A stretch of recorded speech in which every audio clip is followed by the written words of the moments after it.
Yeah, there's still quite a bit of snow out in the Hand Hills.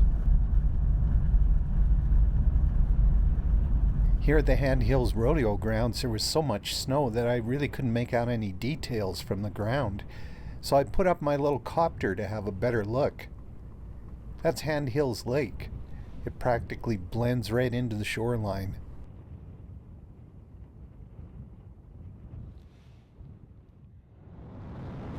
I never really know what kind of day I'm going to have when I go to the Hand Hills.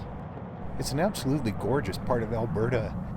This island of hills that pops up out of the prairie landscape and dominates the countryside. Even the weather's unique here. On the west side, lots of snow. On the east side, where these Pleistocene-looking horses were grazing, not so much.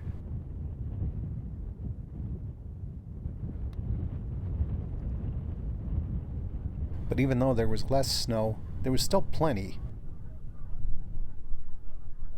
These Canada geese were digging through it to get at leftover grain. And then in these rolling hills a little bit north of the Hand Hills, it looked absolutely wintry. I put up my copter again to get pictures of the lovely, lonely little St. Peter's Church. And from the air, there was snow everywhere. And that continued as I headed west. These horses were walking hock deep through it. And these mule deer were, well, they were just being mule deer. There were a lot of farm vehicles left in cold storage.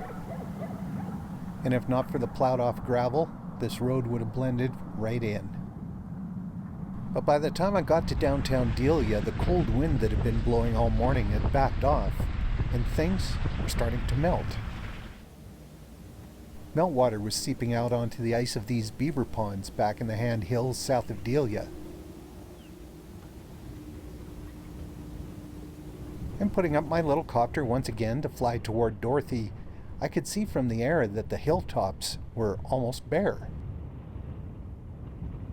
Now that that warm springtime sun has gotten a foothold, it shouldn't be long till things are starting to melt quite well.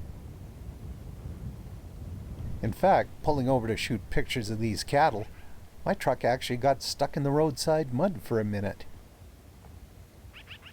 The evening sun was warm in the wintering hills on the south side of the Red Deer River.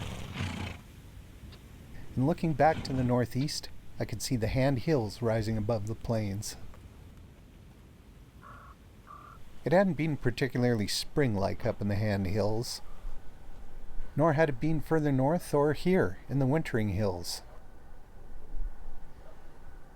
But despite the snow and the sunset's glow, it was starting to feel like spring.